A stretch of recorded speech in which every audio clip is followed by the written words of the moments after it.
Okay, geometry, moving on into section 7.2, not too bad of a section here at all. This is really the introduction to what most of chapter 7 is actually about, similar polygons. And if you paid attention, the title of the entire chapter was on similarity. So this concept here of polygons being similar to one another is really what the rest of chapter 7 deals with, and everything that we've done up until this point has kind of just been leading to it. So our definition of similar polygons, we want to make sure that we get this down, everybody. Similar polygons are two polygons that have two important characteristics. Number one, all of their corresponding angles have to be congruent.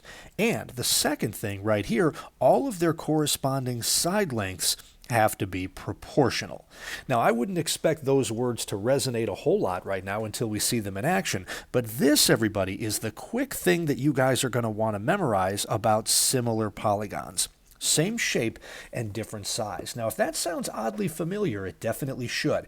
When we learned about congruent figures back in chapter 4, congruent in geometry means identical, having the exact same measure. So when we talked about congruent figures, they were the same shape and the same size. But now with similar, it's same shape but different size. So to illustrate what's happening, I've drawn a triangle here on the bottom of this figure, and I'm going to go ahead and clone that triangle here. Let's see, I think if I do that, I can just pull one off to the side, and there you go. And actually, I did infinite cloners, so if I just did this a bunch, and don't worry guys, you don't need to write all these down, I've got a whole bunch of triangles right here, and every one of them is absolutely identical to the other ones there. So all of those triangles, what are there, 8 of them? Those are all congruent right now. Those are all the same shape and the same size. But let me do what I really wanted to do, which was to focus just on one of them. So right now, those two triangles are congruent, same shape and same size. But if I were to take one of these triangles, and I've got to be careful to do this right here, guys, if I take one of these triangles and shrink it down a little bit, now all of a sudden I have a new triangle that's the same shape as the original triangle, but it's not the same size. This one is smaller. So the overall shape is the same, but the size is different. And if we look at the definitions of what we wrote up above, these two triangles have all of their corresponding angles congruent.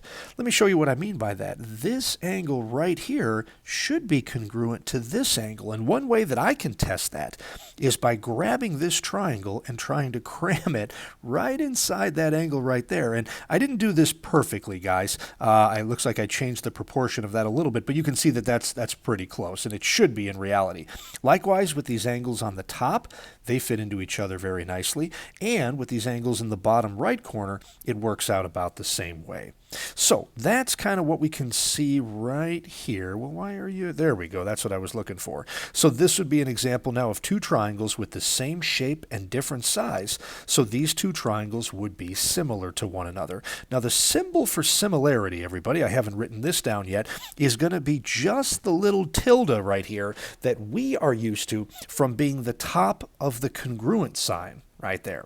So when there's an equal sign underneath it, it means congruent, but by itself, it means that those two triangles are similar to one another.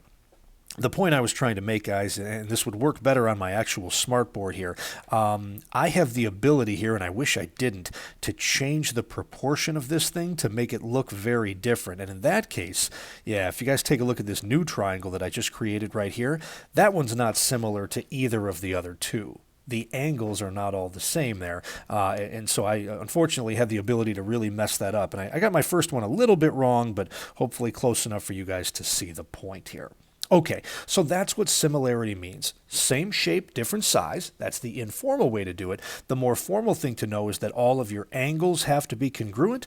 All of your corresponding sides have to be proportional. And that word right there, guys, is what we've been dealing with a lot lately, early here in Chapter 7. So let's see that in action, guys. Our first example here. We're going to solve for x, y, and z in this figure. Now notice the little red tilde in between the two triangles. That's telling us that these two triangles are similar to each other. So we've got three variables to solve for, and even though it's not in the right alphabetical order, I'm actually going to find z first, because one of the things I'm hoping you guys are going to realize soon, it's much easier to deal with angles in similar figures than it is to deal with sides. Why? Let's go back to statement number 1 right here. When you have similar figures, all of your corresponding angles have to be congruent. So what do I know there from that? I know this is going to be a little bit tough to cram in there, but we'll do our best. Let me switch this guy back to black here, I think. Okay, we know that this angle right there, guys, has to be congruent to this angle, because in similar figures, all of your corresponding angles must be congruent. So that angle is 120 degrees. And I know that this angle in the bottom right corner has to be congruent to this angle here, so that's got to be 25 degrees. All corresponding angles in similar figures must be congruent. So with that in mind, let's take a look now at this second triangle.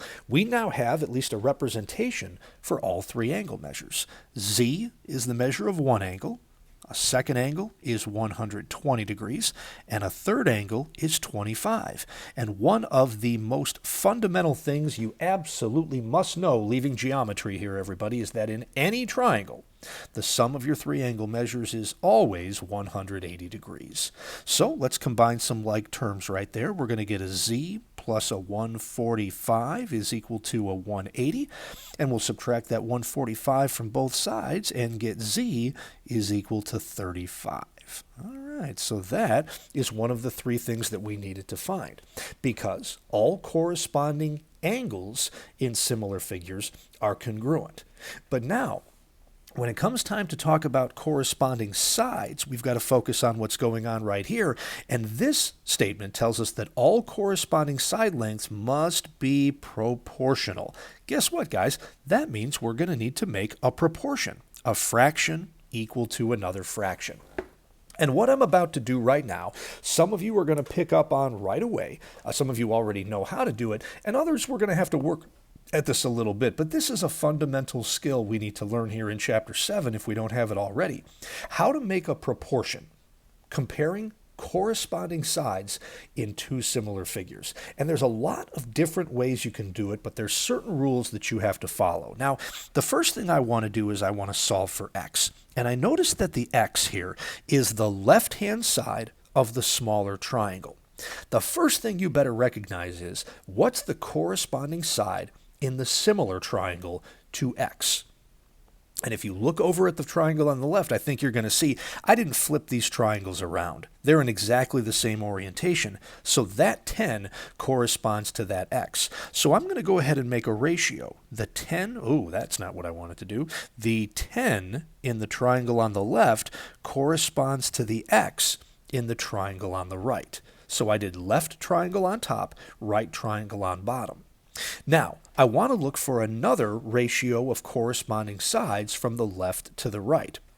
And the key to this problem is the fact that we've got a side here, 15, and a side here that corresponds to it, 12, and both of those measurements are known. They're not variables, they're constants. So that's the ratio that we want to use here, guys. 15 is the long side on the left triangle, and 12 is the corresponding long side on the right triangle.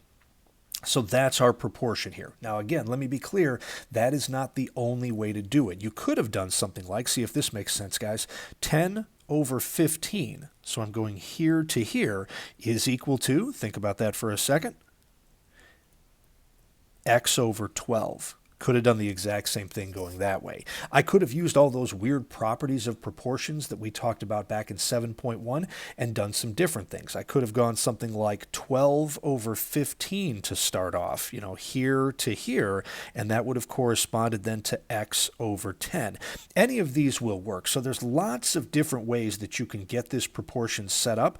We don't all need to be in the same spot right here, but we all should be getting the same answer at the end. So now that we've got a proportion, we're going to go ahead and cross multiply. The 15 times the x is going to give me a 15x, and 10 times 12 is 120.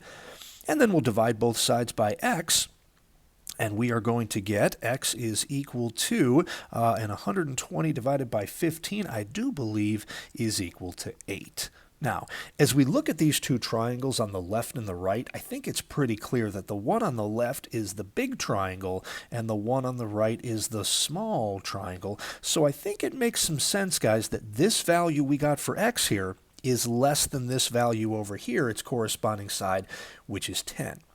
Furthermore, if we compared these two sides, I can see that the left side, 10, is smaller than the right side, which is 15. Over here on the right, the same thing should happen. This left side, x, should be shorter than this right side, which is 12. Okay, so I feel pretty good about that answer right there. Okay, and now we've got to go ahead and find y.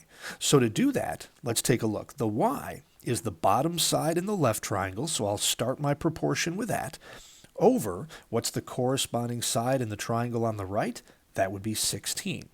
So y is to 16 as, and now everybody, we'd like to do the exact same ratio again. That 15 and the 12, as I said, is still the important ratio that we want to use here, that we have to use, because both of those side lengths are known. There's no variables involved here. And now we have an equation with just one unknown. Y times 12 is going to give us a 12y. 16 times 15 is 240, and then we'll divide both sides by 12, and we'll get y is equal to 20. And that is the answer we came up with for this one.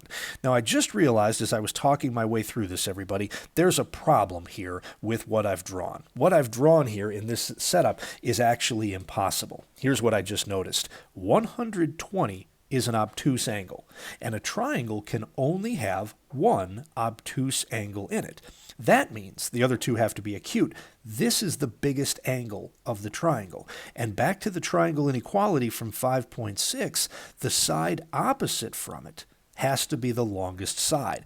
But I just set up a problem where this piece down here, oops, was equal to 20. So that's a mistake on my part in drawing the problem out, everybody. I didn't think about my triangle inequality, and that's probably something that I should change for next year. And obviously the same thing happened over here on the right. That 120 is the biggest angle. 12 would need to be the largest or the longest side, but I put a 16 on the bottom. My bad, kids. I will work to fix that. Okay, where are we going next? New vocabulary term here called scale factor. And even though I think that you guys have dealt with proportions in previous classes, probably in middle school math, if not elementary too, and even though I think you probably know how to do what we've done so far, I don't think that the concept of scale factor is one that you guys have talked about in elementary or middle school math. Okay, so a scale factor is defined as the ratio of two corresponding sides of similar figures. So let's break that down. A scale factor is a ratio, which is simply a comparison of two numbers. It can be written as a fraction, or with a colon, or just with the word 2 in between it. And it's a ratio of two corresponding sides of similar figures. So if we go back to this problem we were just dealing with here, we've got two similar figures. I know that because of the similarity sign right in the middle. And what we'd like to do to find the scale factor here is to simply take two corresponding sides and write them as a ratio. So I'm going to go back again now, everybody, to the 15 on the left and the 12 here on the right. Those are two corresponding sides whose measures are both known. So let me write this down, in example number 1a, which we just did, your scale factor is the ratio of those two sides, a 15 on the left, and I believe that corresponded to a 12 on the right. And one thing you guys do not need me to tell you to do, always simplify your ratios or your fractions if you can. 15 and 12 are both divisible by 3, so that scale factor becomes a 5 over 4. And that is the scale factor to the example that we just did. Okay? Any side length of 5 on the left would correspond to a side length of 4 on the right. If we double those numbers, a 10 corresponds to an 8. If we triple them, 5 over 4, the 15 corresponds to a 12. And if we multiply 5 over 4 by 4, we get a 20 here for y, yes we did right there, and a 16 here for x. So everything over there on the left, compared to everything on the right, is in a ratio of 5 to 4. Now you want to be careful here, guys. A scale factor of 4 to 5 would actually mean that the first figure was smaller than the second figure because the numerator, 4, is smaller than the denominator. But with what we came up with here, 5 over 4, that means that the first figure is going to be a little bit bigger than the second figure. So you want to be careful about how to read that and how to set that up. Okay, one with a larger numerator, like 5 over 4, which is really an improper fraction, means that the first figure is larger than the second. One that is a proper fraction, with a numerator less than its denominator, means that the first figure is going to be smaller than the second. Okay, let's take a look at how to use scale factor now. So in this example, 2a, it says that the scale factor of 1, and we're talking quadrilaterals here, guys, a, b, c, d, and w, x, y, z, rather than triangles, but it doesn't really matter. The scale factor of one quadrilateral to another is 5 to 3. And if the measure of BC is 15, we're supposed to find xy. Okay, guys, and you'll notice there is no diagram. That's okay, because what we have here instead is we have a scale factor. And what we learned, going back to the last slide, is that the definition of a scale factor is equal to the ratio of two corresponding sides. And if you take a look, they gave us the measure of BC. They want us to find the measure of XY. And what I don't think should confuse you at all is that BC, that's the second and the third letters right there in A, B, C, D, and XY, yep, are the second and third letters of W, X, Y, Z. Those are corresponding side lengths. So the scale factor is equal to the ratio of two corresponding sides. It's the ratio of the measure of BC over the measure of XY.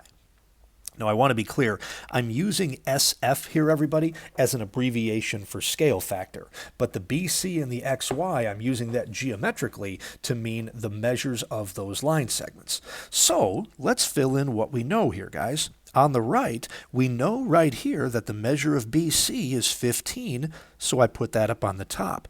I don't know the measure of XY. That's what they're asking us to find, so I will leave that as XY. And over here on the left, the scale factor is a ratio that they gave us, 5 over 3. So I'm going to write that scale factor as a fraction rather than with a colon, but that's what's going on here, guys. This isn't all that bad. And we'll cross multiply now. 5 will get multiplied by the measure of xy, and that equals 3 times 15, which is 45. And we'll divide both sides by 5 and find that the measure of xy is equal to 9 units. So, not too bad, everybody. That's how we use scale factor to find the length of a missing side. Now, that's really the same thing that we were doing back here in example number 2. The only difference was, in example 1a, the only difference was that in this problem, they gave you a diagram. Here, they gave you a little bit of text, but we really ended up doing the exact same work. We just need to remember here, a lot of people think that like, this is only one number. No. A scale factor is a comparison of two numbers. So that gave us the 5 and the 3 that we needed. Guys, we're just about done. This isn't too tough of a section. I just had this one last problem that I wanted to do with you guys and see if we can't knock this out a little bit. Now, I do realize right now my diagram is a little messy here, so I'll see if I can clean that up just a little. All right, we'll run with that. So in number 3, I just wanted to do one thing to put it all in one spot here. So testing for similarity. Okay, this is actually a separate section in the book, 7.3, for proving triangles similar, that we're not going to do this year, but I still think this one slide is worth talking about. Testing for similarity. So here's the first question. We've got two triangles. You'll notice, everybody, there is no similarity sign yet, anyway, between the two. We don't know that they're similar yet. So let's see how we can test for that. Going back to the definition, here's the first thing we would want to think about right here. Are all of your corresponding angles congruent? Well, what do we see? A 60 and a 60, a 75, 75, and a 45, 45. So this is a big yes. All of your corresponding angles are congruent. Next one. Are all of your corresponding sides proportional? And unlike the first one, this one is not necessarily one you can just look at and figure out. In some cases, maybe, but not in this one. So when we look at the question, are all corresponding sides proportional, what we have to do is set up an extended proportion. We need to pick a side on the left. So I'll begin with the shortest side on the left triangle, which is 8, and I will compare that 8 to the corresponding side in the triangle on the right, which appears to be 6. So the ratio of 8 to 6, I'm hoping, is proportional to another ratio. Let me go with the middle side on the left, which is 12, and the middle side on the right, which is 9. So 12 over 9. But it's not enough for just 2 pairs of corresponding sides to be proportional. All 3 of them would have to be. So now the longest side on the left is 16. The longest side on the right is 12. And what I really should have right here, guys, are question marks above those equal signs, because we don't know yet if all of those ratios are equal to each other or not. Now, what we could do, but I'm not going to have you, we could cross multiply here and here. 8 times 9 is 72, 6 times 12 is 72, that works. Then we could cross multiply here. 12 times 12 is 144, 9 times 16 is 144. That works as well. And at that point, you're good, although you might also want to cross multiply the 8 times the 12 and the 6 times the 16, both of which are equal to 96. So that's one way you can do it. But what I think is a better idea, guys, is to simply take each of those 3 fractions and try to simplify them if you can. Now, your calculators would do this for you if you have one of the TI-30 multi-views, and actually older ones will too, but guys, this is one you should be able to do in your head. The 8/6 that we had to begin with, they're both divisible by 2. So the 8 becomes a 4 and the 6 becomes a 3 when you divide out their common factor of 2. How about 12 and 9 on the second ratio? They have a greatest common factor of 3. 12 divided by 3 is 4. 9 divided by 3 is 3. And 16 and 12 have a greatest common factor of 4. Divide that 4 out, and you're going to get a 4 on the top and a 3 on the bottom. And I don't need a calculator to tell me that all 3 of these ratios are all the same. 4/3, 4/3, 4/3. And so in trying to answer the question, are all corresponding sides proportional, now I can see that my answer here to this second question is a yes, because in all 3 cases, the ratio of 2 corresponding sides simplifies to a 4/3. So that wasn't too bad.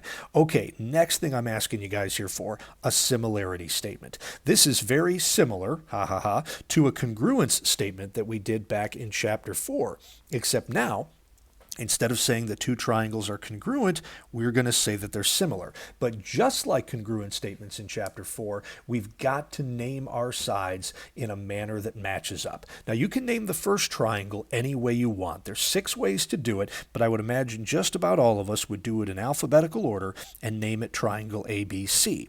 That triangle is similar to triangle, and now we just need to make sure that we name things in a way that lines up. And again, because I didn't spin these triangles at all, I think that's going to be pretty easy. That is going to be triangle Z. That's the 75-degree angle that matches up with A. Then X. That's the 60-degree angle that matches up with B. And then finally Y, the 45-degree angle that matches up with C. So that's your similarity statement. And then the last question I have here is one that scares people, and it really shouldn't. What's the scale factor of one figure to the next? Well, if we go back to our definition of scale factor, let me do that. There you go. A scale factor is the ratio of 2 corresponding sides of similar figures. Well, we've established that these 2 figures are similar, so for scale factor, we just need a ratio of 2 corresponding sides. You could pick the 8, which corresponds with the 6, or the 12, which corresponds with the 9, or the 16 on the left, which corresponds with the 12 on the right. You can pick any of those ratios, guys, but as soon as we do this, I think you're going to see what's going on, and you're going to get the joke. The scale factor is, let's go with the smallest, easiest numbers. The 8 on the left corresponded with the 6 on the right. And again, you don't need me to tell you, simplify your ratios if you can. 8 and 6 both divide by 2, which gives you a 4 over 3. That's your scale factor. And if that sounds familiar at all, it should, because when we checked all three pairs of corresponding sides for proportionality, all of them simplified to the number that ended up being our scale factor, which is 4 to 3. So we actually already had the scale factor, we just didn't really know what it was. All right, guys, so that's answering all four parts in this figure here. The one thing I realized I did not do for you guys is give you any similarity problems where the triangles had been spun around, but I think you guys will figure that out, and I think we'll do okay with it. So that's all I have for you for notes on section 7.2. Not too bad of a section, I hope, so let's give that homework a try, and let me know if you guys have any questions. Good luck.